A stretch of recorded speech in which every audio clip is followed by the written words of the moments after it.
Hey, everybody. Good morning, good afternoon, good evening, depending on where you might be joining us from in the world today. I put myself in exactly the wrong spot. Today, we're here to talk about our Chat and Learn event, Balancing Acts, Cultural Expectations, and Caregiving Realities. Now, as we go into today's event, again, I just want to say hello and welcome to everyone who might just now be joining us. If this is your first event with Power to Fly, then just let me say, hi, welcome. We're so happy to meet you. Now, if this is your 500th event, our love is no less real. I always enjoy seeing our familiar names and faces and avatars in the chat. So thank you to all of you for joining us today.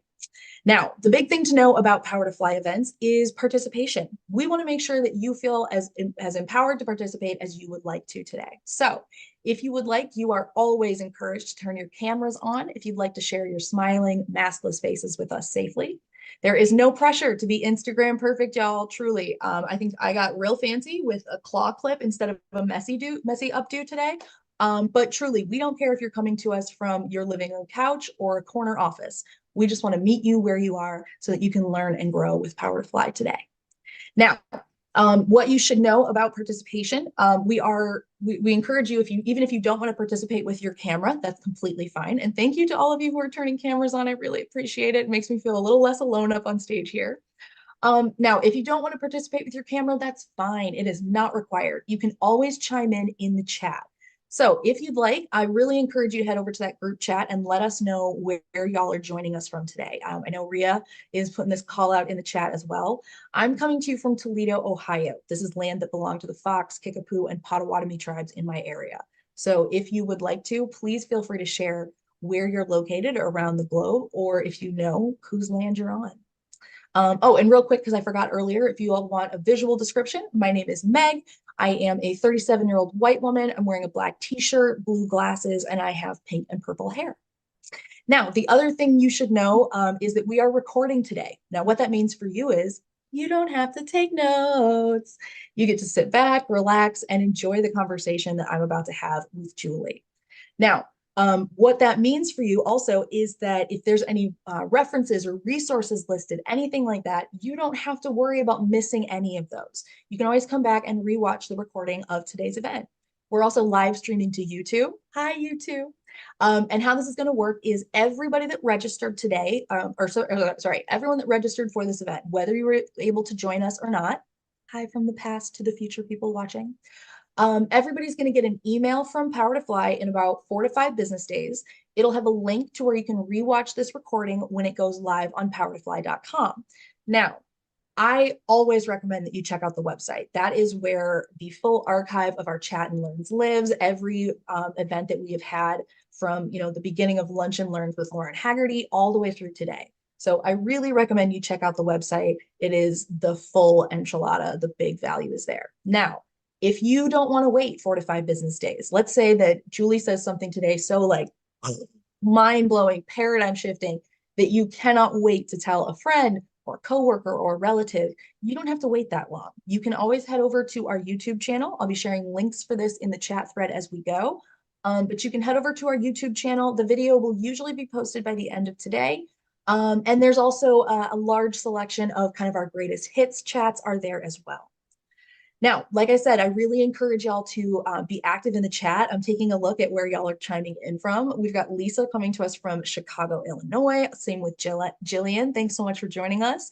Kelsey in Seattle, Miriam in Dubai, Nancy in Chicago, Carol in Coconut Creek, Florida, Kansas, Nashville, Seattle, Austin, Andalusia, Spain, South Carolina, Montreal. Y'all, thank you so much for chiming in. I love, love, love, love seeing how far our global audience spreads. All right, now just know that as you are networking with our fellow attendees in the chat, as well as interacting with everyone, just make sure that, as always, we are leading from a place of kindness and respect. This is our code of conduct above me. If you have any questions on this, you want to deep dive, you want to speak legalese, however you prefer, please feel free to DM me. I'm happy to answer any questions you have. All right, now, y'all, before we go into today's event, I just want to highlight that Julie is here today on behalf of Expedia Group. Now, I'm sure Expedia Group needs no introduction for many of y'all. They power a ton of the tech behind a lot of your favorite travel apps and companies. Places like Expedia, hotels.com, Vrbo, there's a full list that we could run down. This is what their company page looks like on powertofly.com. I'm going to share a little bit more at the end of today's chat about how you can utilize this page in your job search and to try and kind of make a little bit of your search for your next great fit a little bit easier for you. So as we go through, if anything that we say today really piques your interest about Expedia Group, definitely check out their page. And don't forget about that little pink follow button. Where is it? Right there. Don't forget about that little pink follow button. We'll go into a little bit more detail on what that can do for you, like I said, towards the end of the event today. All right, now for the main event, I am very, very excited to introduce y'all to Julie Scott. Now, she is a senior manager in software development engineering at Expedia. She has been the finance chair from 2024 to 2025. She's also on the global board for the Asian community at Expedia, or their ACE group. As well as as well as serving the Asian community, it's dedicated to empowering the Asian and Arabic communities within Expedia. Now, Julie has a wealth of experience. I'm sure y'all can read over here on some of the amazing things that she's done. But her commitment to this topic that we're going to talk about today, balancing acts for cultural expectations as well as caregiving realities, this is something that is absolutely near and dear to her heart. Julie, if you would join me on stage, I'll actually stop sharing my screen and bring you up here. Is there anything else that you would like our audience members to know about you today?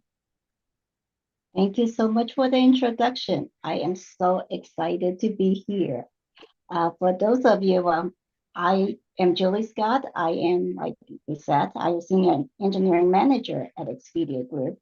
And I am an Asian woman with long hair, wearing a white shirt, and I have our ACE background in my student background. It says innovate and elevate.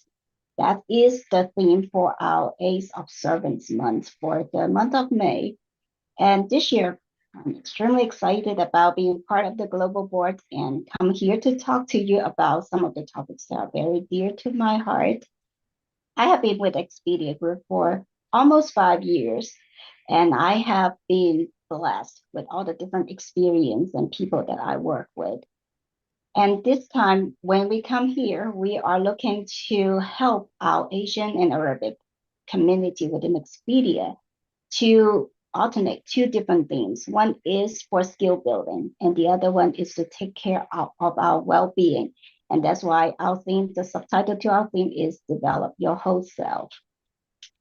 And for the introduction, I sure, like we talk about the cultural expectation as caregiving while you're still working a full-time job. So I would like to give a little background story about how I come to this point in my life. 2 years ago, during COVID time, when I realized there was something really wrong with my mother, who lives by herself back home in Hong Kong. And I start looking at all the plans that we have put in place when she get older. And because of COVID and during that time, we're still under quarantine. All the mitigation plan, all the support plan that we have fell through, they are no longer feasible. And I have to make a choice because at that time, we are going through a lot of reorganization within the company, and I was on a career path to look to continue to expand and grow and learn. It was a very difficult decision to decide what the next step.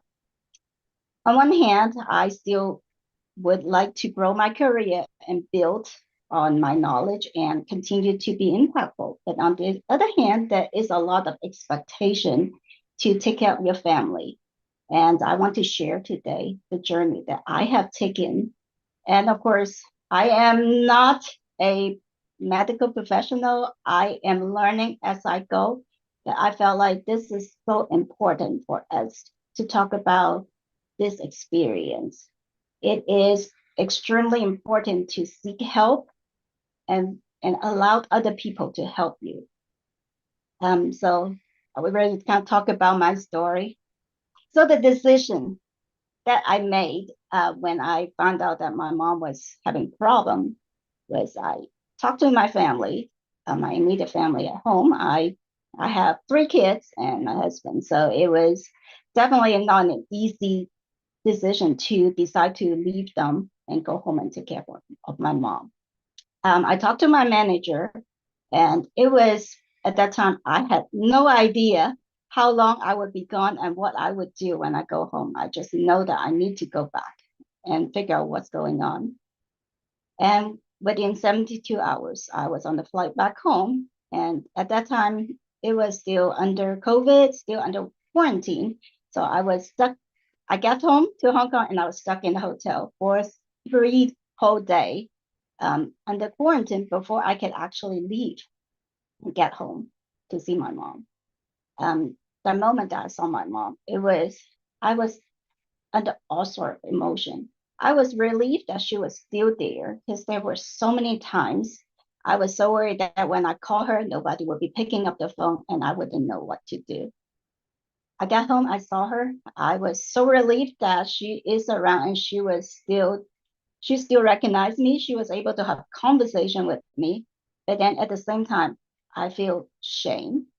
I feel sadness because I was not there during the time when she was going through these difficulties. And I feel that I was being a terrible child because I was not there to take care of things, to support her and also figure out the next steps.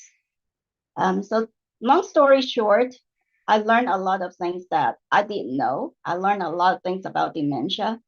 And I also, because I was away from home for so many years, I had to learn the new medical systems. Back home, I need to learn how to find the right help, how to connect to social workers, and also find the resources to get her diagnosed.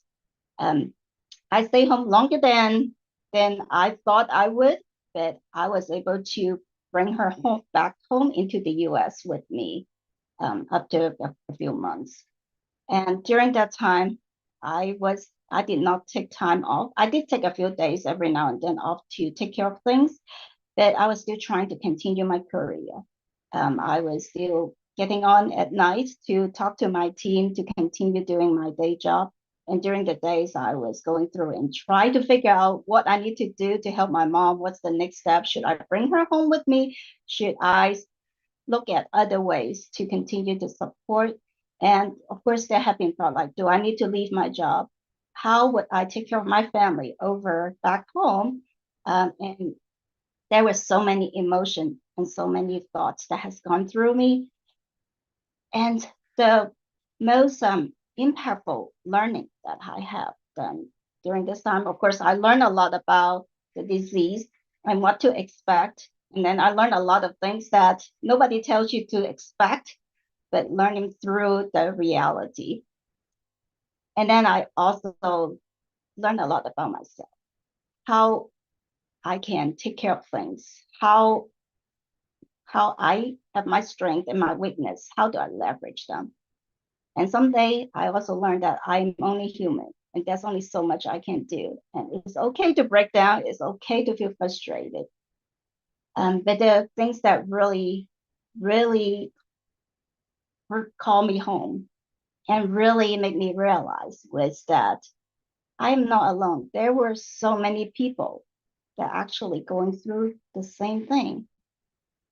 And the most eye-opening thing was I was casually talking to a friend over the phone that I haven't seen for a long time back home.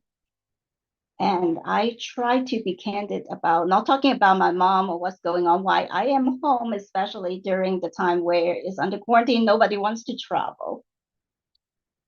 And then I let it out that there were problems with family and health issues.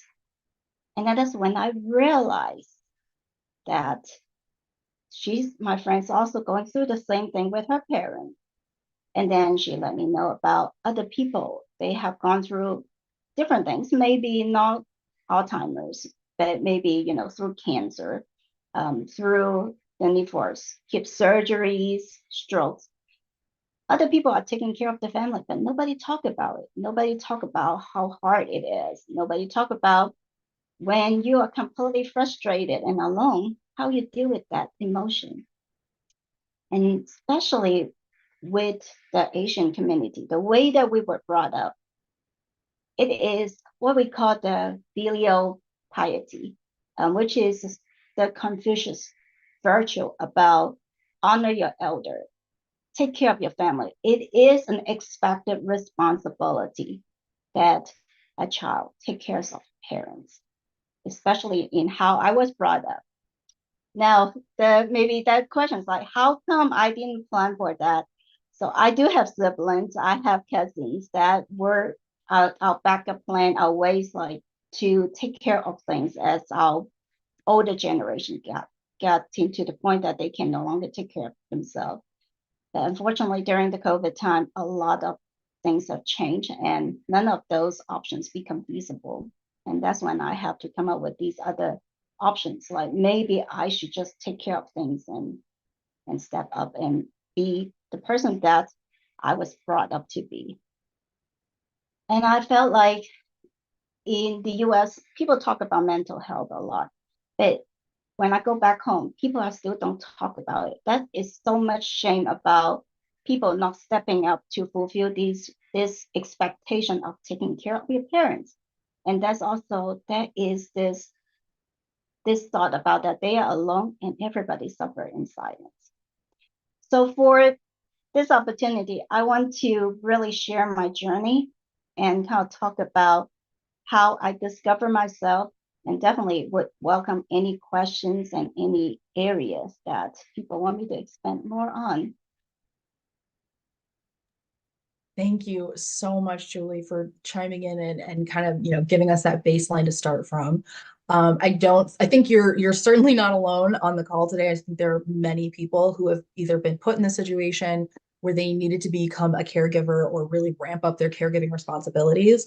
Either something that they've experienced or, potentially like in my case, I'm anticipating this becoming an issue for me within the next, 10, 15 years when it comes to my parents as well. So, I'm sure there are plenty of us who have, even if we haven't experienced this yet, are probably at least anticipating or kind of preparing for the eventuality of this with our own either parents or family members. Also, thank you so much for sharing with us what your experience has been like. We really value you trusting us to be open. So thank you again so much for sharing that. All right, so we have a lot of questions to get through today. We're going to go through questions that you all mentioned or submitted at the point of registration. I also want to chime in with something that Jillian Miller had said. Jillian had said to you, Julie, it sounds like you're an only child. I am an only child, and it feels overwhelming feeling responsible for my dad's care in the future. Are you an only child, or is this just something that you also that you also resonate with? Well, I do have a brother. He was kind of the expectation because in the Asian Chinese culture, the son is responsible for take care of the parents, while the daughter, when they marry off, it is not as much an expectation. And now with that said, my brother also have his health issues and other problems that it make it impossible for him to do what we were expecting from the beginning. But regardless, right, if you are the only child or if you have, 10 siblings, the the choice is yours to make. Is it something that you want to do? And just wanting to do does not always answer the questions. There were so many challenges and pressure when it comes to really being the primary caregiver for someone, right? The first thing that I did not expect is understanding the demand, the time constraints. There's so many daily chores that you have to do. You have to learn about the particular problem. Like for me, I read so many books on Alzheimer's and talk to other people, and still there are things that surprise me because it's kind of out of the blue. Um, Things that you didn't see document anywhere, and suddenly you have this challenge and you don't know what to do. And also the constant needs to monitor, to take care of things. And then The also mental load that comes with that as well. exactly. And that's also expecting the unexpected. For me, I thought the most difficult things when I have my mom come and live with me and take care of her is to make sure that she remember who we are, she remembers what she was doing, and having the conversation that we can have when she's doing well. But the thing that I didn't expect that I'm still trying to figure out how to resolve it is that she would have day and night mixed up. So during the day, she sleeps a lot, but then she's up all night going to the bathroom, moving around, and sometimes wakes me up. Sometimes I have to go and check and see what she is doing. Um, Maybe sometimes she is hungry in the middle of the night and she was going through and finding food, and it doesn't help that my mom is also diabetic. So I have to hide all Oh the man. because she would not realize what she was eating. And first I've Yeah. seen her like my kids come home with Halloween candies, and first thing is where are we gonna hide all these? It's no longer about like taking candy taxes and going through all the other candy and see what mom wants to eat. It's more about where can we hide it so that the kids still have access to it without the temptation for my mom to walk past and suddenly see, oh, candy. So those are things that I did not plan and think about as clearly. And also that dietary restriction. My mom does not eat beef, so sometimes it is difficult to cook separate meals for the Well, kids because they want their burgers. well, And and now, you've basically been de facto kind of pushed into this area where not only have you effectively taken on, especially with some of your mom's like mental issues that go along with that diagnosis, you're essentially signing up to be a secondary parent to a brand new kid who does not know how to function in this new role of theirs, plus multiple other jobs, right? Like you said, nutrition is something you're going to be in charge of for a completely separate person.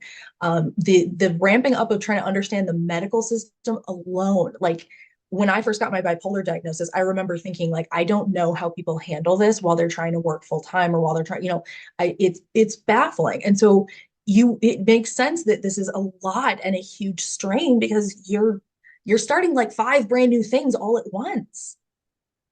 exactly. And it's not just about the mental load. Sometimes it's the financial pressure. Will we be able to afford all the medications she needs, find her the right help?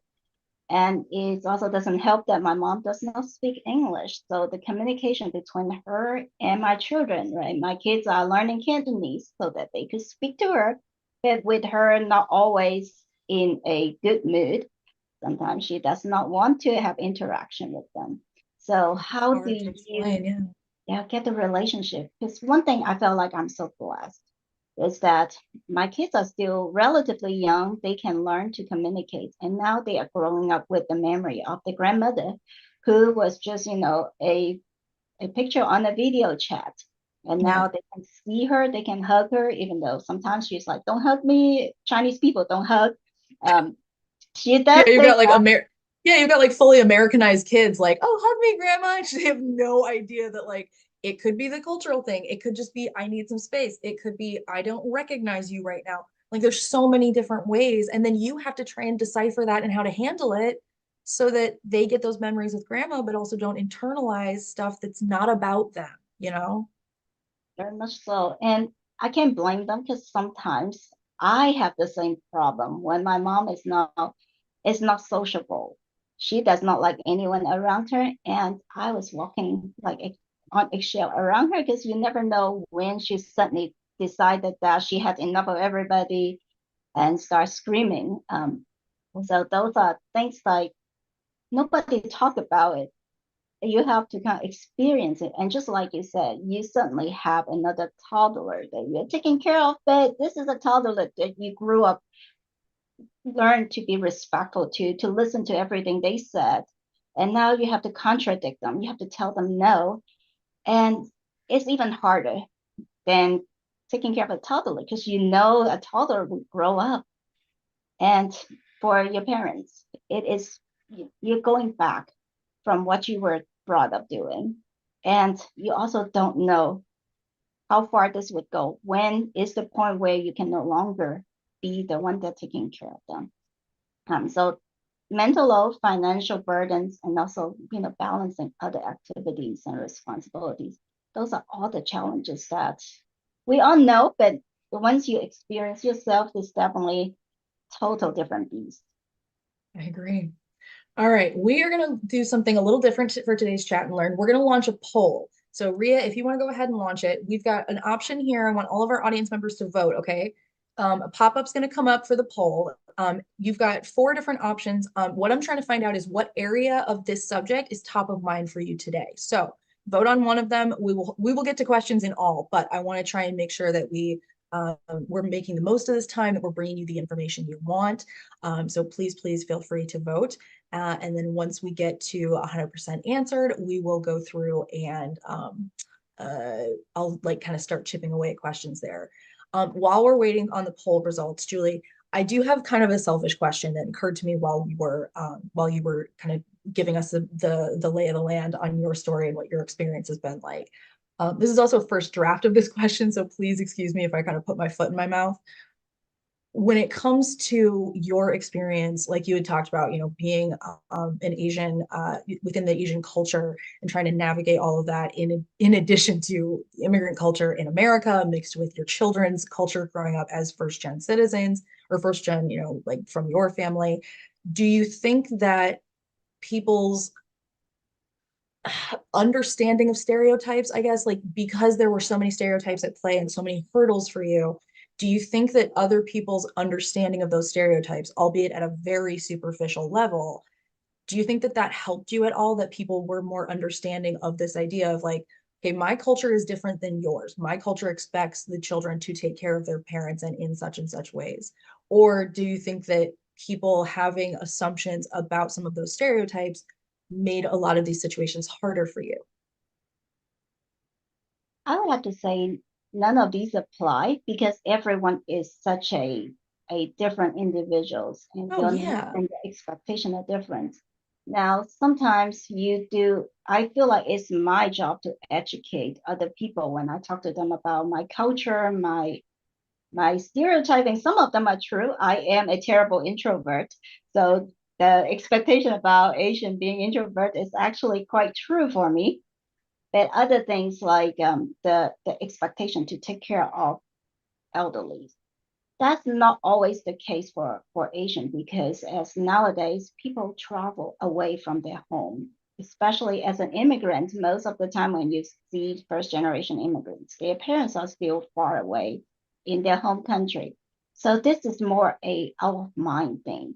Even if you know about the culture, the expectation, when it apply to your coworker, people that you interacted, sometimes they don't always apply because you're in a different country. You are going through a different types of norms. And even if you look at some of the younger generations, as they grow up, they are more adept to people travel more, people are away from their family more. And and the expectation change. You don't see all Asian people are talking about taking care of their parents because this is not as as much an expectation as in the old days where you live together in a very small community. You see each other so often that it becomes kind of part of their life, part of the expectation of the community. And similarly, right, you don't hear the Western culture talk about taking care of their parents, but there's so many people are doing their best every day to take care of their loved ones. So cultural expectation to me is not as much as what what you personally are willing to do and what you feel like your obligation is. Yeah. Okay. Thank you so much, Julie. All right, y'all, I'm going to share the results with you of our quiz here. So we got 85% participation. Thank you for that. I know me not voting, Julie not voting, Ria not voting. I'm sure that's part of it as well. So overwhelmingly, 57% of you want to talk about balancing work and caregiving responsibilities. So we'll definitely talk about that balancing act. Next closest is care development career development and employment opportunities at 25%. Talking about navigating life as a caregiver came in at 13%, and then navigating workplace culture and inclusivity came in at 6%. So we are, like I said, we'll touch on all of these areas, but that kind of gives me an idea of where y'all would like to take the conversation today. So, oh, and thank you to everybody that's sending in questions in the chat as well. I am grabbing all of those with the hope that we can go include some of those questions today too. All right, so let's get started. Some of those balancing work and caregiving responsibilities questions.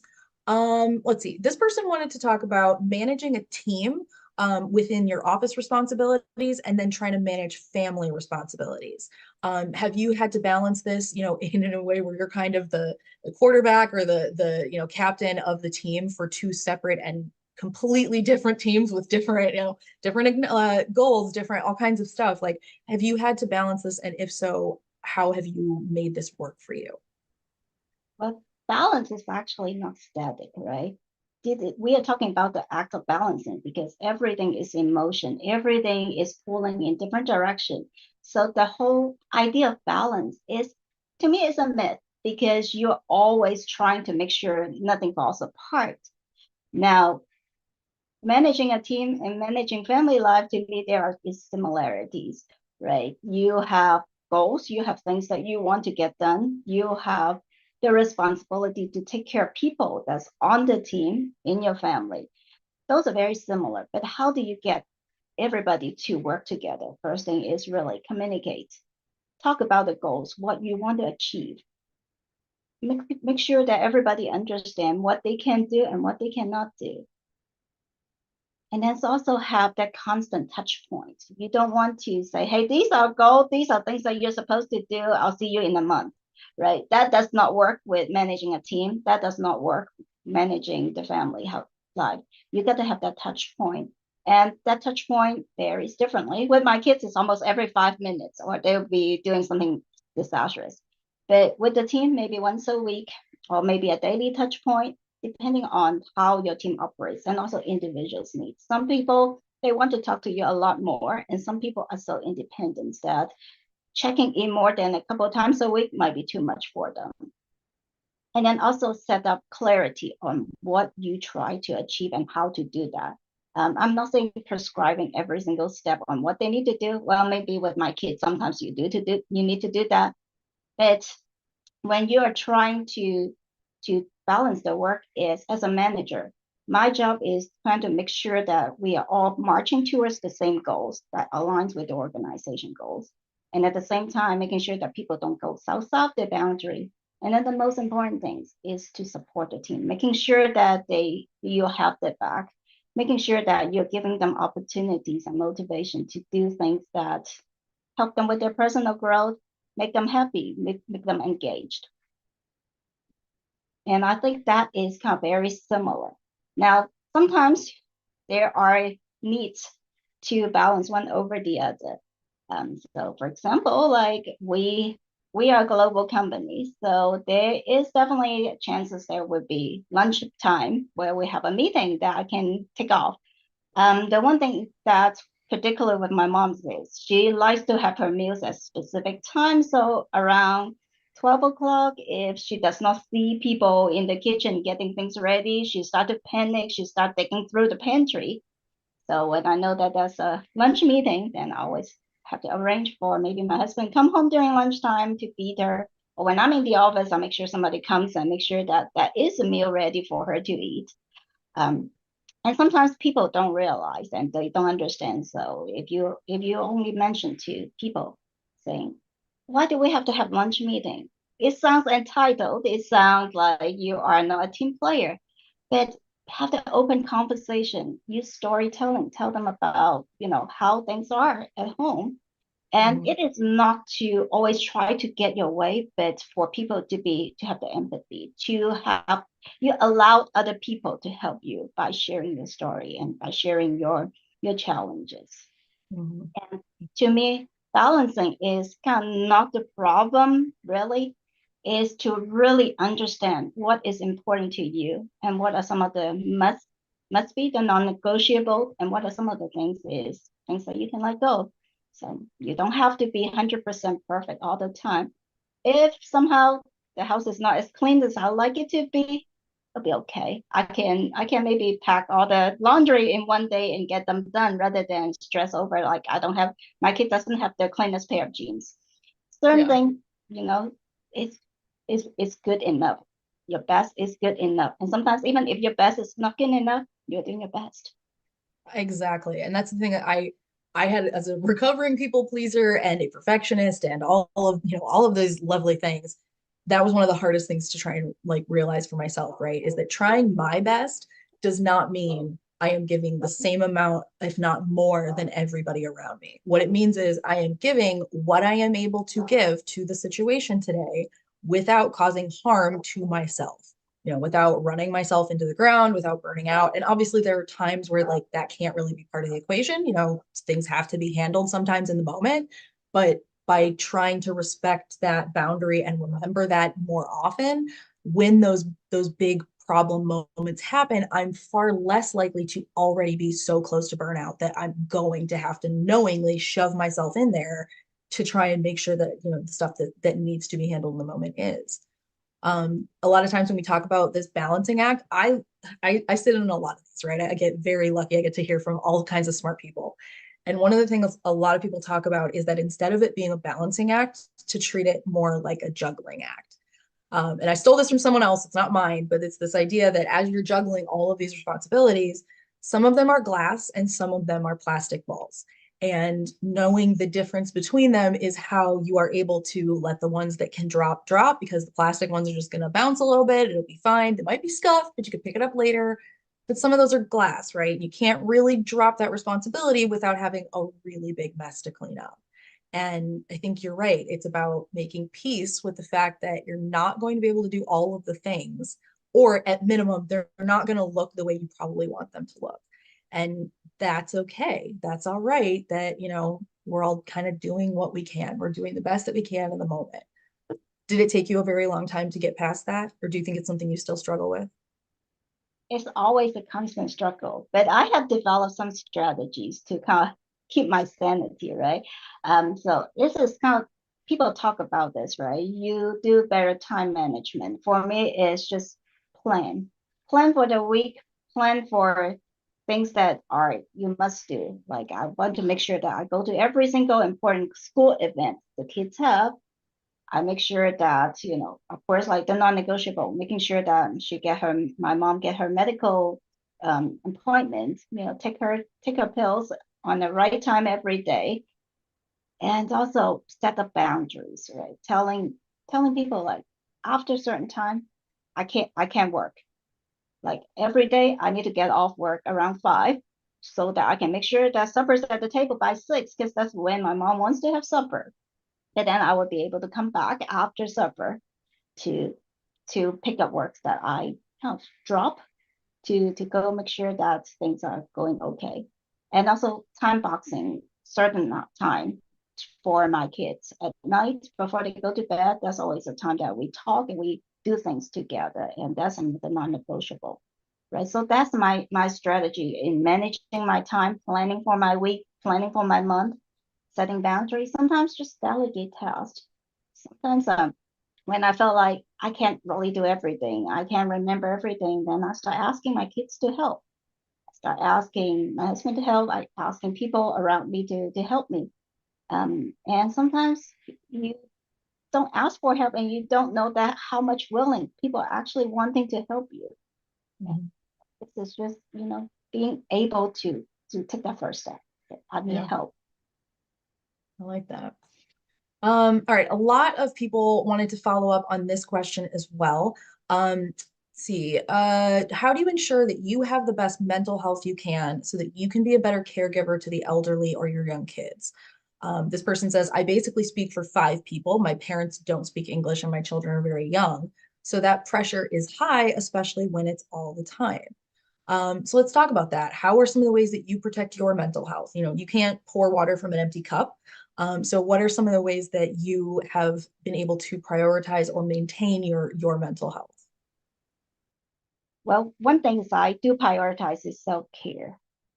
I get up every morning a little earlier before everybody, and that's my peaceful time. Now, I try meditation and I still do meditation. It helps me to a certain extent, but I kind of felt like I need a variety of things. So in the morning, I do different things. Sometimes maybe just taking a way longer shower than my normal day. Sometimes maybe just, get me an extra cup of coffee, something that keeps me happy. But I make sure I have that alone time that I can think and plan. And to me, getting the plan ready for the day helps me so much about mental health. Now, planning does not mean that everything would go as planned, but you have a clear picture of what needs to be done and how you're going to do that. It takes a lot of stress out of the day. And sometimes not just planning for the day, just planning for plan B. What if somehow something happened? I did not make it in the work as planned for my first meeting. What would I do? Do I have other time that I can make it into work? Can I reschedule things? Or sometimes maybe I can't reschedule and I have to be at work. Who can I call to come in and help? Having those in place helps a lot with the stress, because sometimes the worst thing is when you felt totally helpless and you don't know what to do. So for important things, I have plan B, plan C, all the way to plan F and plan G, just in case I need to utilize that. I like this very much. All right. So in the same category as we keep talking about kind of balancing those responsibilities, when you are trying to set these boundaries, right? Like I can't take calls after a certain time, or if you are going to message me at this point in the evening, just know that I might not respond till the morning, blah, blah, blah. What was it like for you to set those boundaries? Or even let's talk about this. What was it like for you to try and reassess like what you might need and what your boundaries need to be now? And what were some of the concerns that you had, like, as you're trying to maintain these boundaries and assert them in continued situations? What has that been like for you? So I have to admit, I am very lucky to have a very accommodating team that I work with. Everybody is well aware of my situation, and every time I tell my team and people at work, like I can't be there, they're always willing to make changes, or they're willing to catch me up after the fact, to make sure that I don't miss anything. And of course, to have that kind of open communication, you have to nurture the relationship and be transparent about your communication. And then you don't make it a habit, just like every day after 5, don't call me, don't find me, I won't be available. You want to make sure that you might not respond within this certain time, that you'll catch back up by when. So people have that expectation and they know. And it's all built based on trust. If you trust that people will leave you in, you don't feel stressed out about missing something important. At the same time, people you work with need to trust that you are doing the best you can and that you are doing the work that they expect you to do. So continue to build that trust and continue to have the open communication. Now, sometimes even with all that fails and you have to set boundary, um, and I always go back to why we have to have this boundary. What is my boundary defined as? And what are some of the negotiable and non-negotiable? So sometimes, like when my kids want to expand the boundary, like why can't we only have half an hour at night? Why can't we make it an hour so we can watch 2 TV shows, right? So those are questions. Maybe make it a special night. Okay, you can have 2 shows, maybe, if you do well in certain things, right? Make it special, make it something that you would break your boundaries specially for. And then sometimes it just could be the circumstances, that you have all these boundaries, but nothing work. My mom, she tripped and she broke her denture. Whatever we planned for that week, whatever boundary that I said, I'm going to take in a couple hours on the weekend to take care of myself, right? All these are gone because we have to take her and make sure that she get her new denture and so forth. Always expect unexpected, but always make sure that you leave room for yourself and you plan anything that is broken the boundary, plan it so that you stay back and you recover from missing the boundary. At least that's my strategy.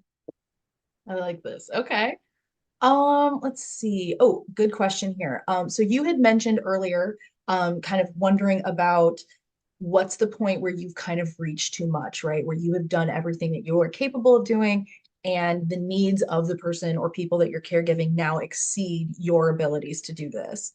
How do you handle this? Like, if you've handled this in the past, both when it's like in the moment, like I need to take a step back. I need 30 seconds to just not be in this situation.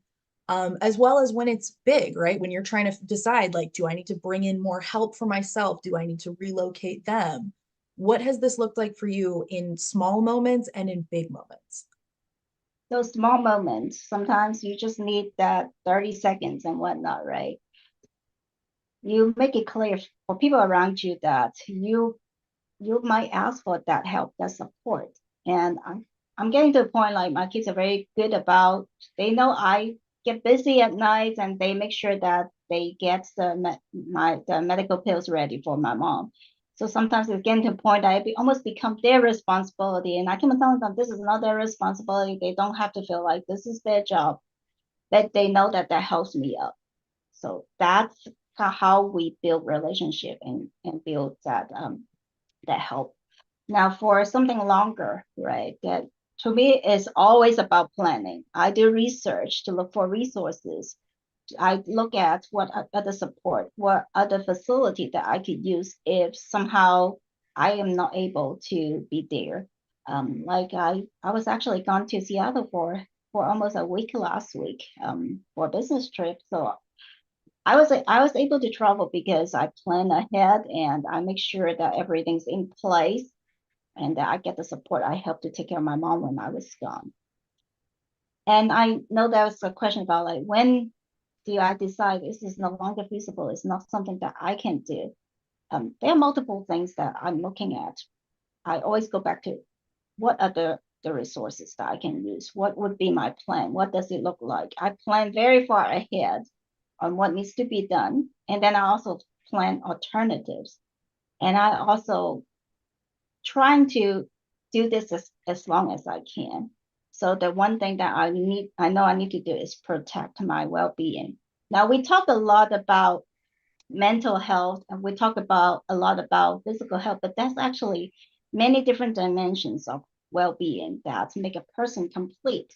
So for me, is to prioritize all these different well-being. So if we only focus on our mental health, which is kind of our emotional, and then our physical health, that is not enough. We have to protect other areas, such as like the intellectual health, right? You want to learn, you want to grow, that ability to learn something new helps you to protect that well-being. Your social relationship, your spiritual relationship with your belief, with your religion, with your principle, those are important. And then also your environment. And of course, your career, your occupation. All these are important areas to keep that well. So while we're talking about balancing, right, we also have to balance all the different areas to make sure that you are physical and mentally strong enough to continue this demanding effort. And then we also kind of look at what if I am no longer able to take care of my mom, getting to the point that she needs professional help. What would be some of the venue? We look at who can take care of them. We look at bringing in, maybe hire help to come in to assist her during the day, and maybe even a nursing facility when she becomes that she requires 24/7 care. We are still looking, we're still waiting in different options, particularly with her does not speak English, that really limits my choice here. So those are areas that we're still planning. And worst case come to worst, maybe we have to go back to Hong Kong where she would be more at her element, but then also the logistic. All these are still many different case scenarios that I'm planning out and thinking through. I don't have a definitive plan, but I do have, like I said, plan A all the way up to plan F, plan G, and so forth. Yeah. As an over planner myself, I am very familiar with this thing of, well, what's the worst that could happen? Okay, let's prepare for that. Okay, well, what's the worst that could happen after that? All right, let's prepare for that now too. Like it is one of those things that like can both help you and hurt you. So I love this idea of like not just asserting your boundaries, but reassessing them as you go because maybe you need more help than you thought you would, but maybe you also just need different help than what you're currently getting. And I think, you're right. I mean, it's hard to ask for help. It really is. But once you do, I think you'll be surprised by the number of people who do want to help and some of the places that this help can come from. I definitely know that I have at various points in my life when I have allowed myself to be vulnerable and ask for help. I know my husband actually was admitted to the local mental facility. This was like a year ago, March now. And I remember we did the intro or we did the intake form, and I remember thinking like, not I wasn't ashamed at all of what he was going through, but how am I going to talk about this to other people so that it doesn't change how they see him and how, all of this stuff. And so I remember being feeling very alone in that moment and feeling very scared and not knowing what I even needed support wise. But I did not realize how being open about this and just saying like, yep, this is what I'm dealing with right now. It's a lot, but he's in the best place for him right now and he's getting proper help and blah, blah, blah. Like it was a really weird conversation to have. And I didn't want to have it. But once I opened up, that made it a lot easier for me to see all of the different places I could ask for help and the different things people were willing to do. That in a lot of ways was way above and beyond anything that I ever would have asked them and was like just so welcome. I really liked that. Thank you for sharing. Well, thank you for letting me. Okay, this person had wanted to know, how did you improve on your storytelling and open communication skills if you consider yourself to be an introvert? Because we talked a lot about how that communication and being able to share your story has been so important in, you being able to manage this. How did you try to improve that as an introvert? Well, two words: learn and practice. Right. I was not a very good speaker, and there's still so much room I can improve. But over the years, you observe how some of the good speakers talk. You try to really target in certain areas of your weaknesses and look at how to improve them. Find resources and look at what people do that are different than you are. I know one thing is sometimes I speak with an accent, and when I get nervous, I really don't know what I'm talking about. So I always have to tell myself, breathe, slow down, and people connect with you a lot better when you are willing to tell a story. So like I said, right, when if I need to ask people to move a meeting, I try to tell them a story, not about like, hey, this is what I need you to do because I need this, but more about the reason I'm asking is because I am going through this and would really appreciate that change. And sometimes just having a reason, having that communication and that story help people to understand where you're coming from. Because we are all judgmental people. When somebody asks you something, you already have the biases to make up your mind. Oh, they are entitled, they're asking for this because it's more convenient for them or other reasons.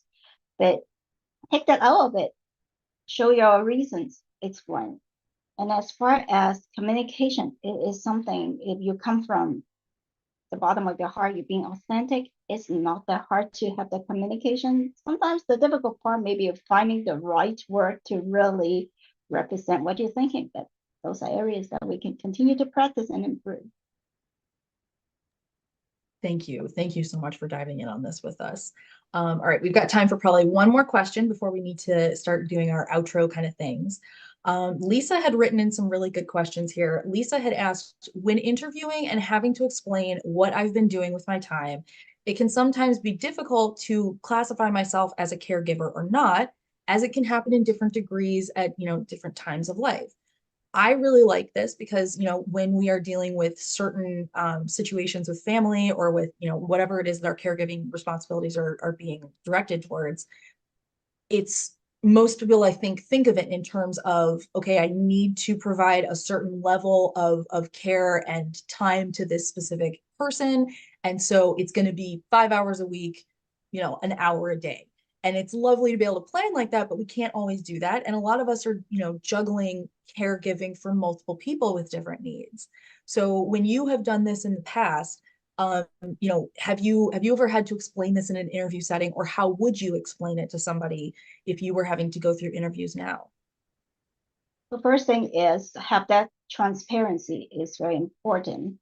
And also look at the corporate culture where you're interviewing.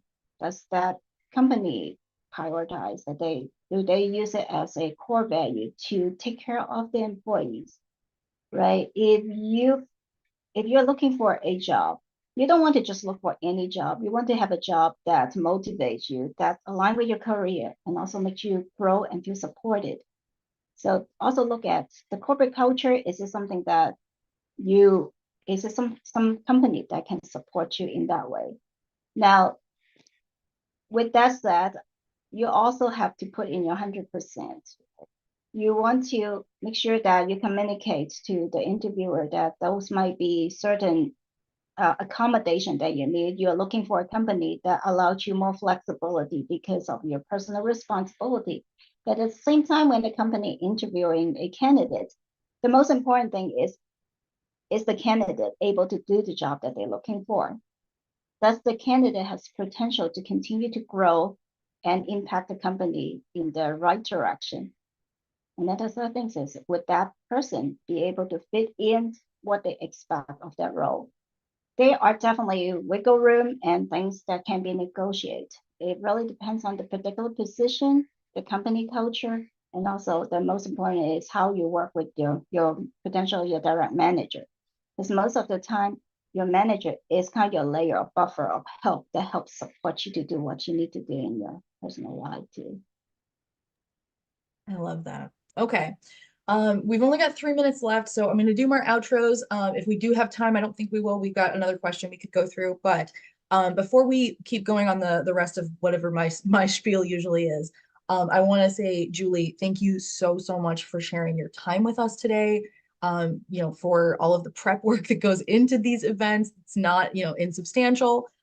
So thank you so much for joining us today, as well as all the prep work you put in. We really appreciate you being here, sharing so candidly and openly with us, and kind of helping us to learn through your experience. So thank you so much for that. Thank you. To all of our attendees and audience members, thank you all so much for coming out today. This has been a really, honestly, very touching event. I was looking at people's comments in the chat threads and how y'all were connecting with each other, sharing resources and sharing experiences. And honestly, it makes me so happy. So thank you to all of our wonderful attendees. Y'all also brought some great questions to the session today, really elevated the discussion. I love seeing you all at these events, not just because, I have a job because you come to these, but truly, you all just took 60 minutes out of your day to do something positive for yourself, and your career and your own like mental health and work-life balance. So whether you are a small treat person or not, I really hope that you will reward yourself for coming out today, and for participating and really making this event so special. So, whether it's a gold star, pat on the back, a cookie, whatever it is, please feel free to reward yourself from Meg to you. All right, we are gonna be at the end of our event today, but I just want to remind y'all, in case you are at all curious or anything today that we've talked about has made you all curious about Expedia Group, I'm going to share the screen. There we go.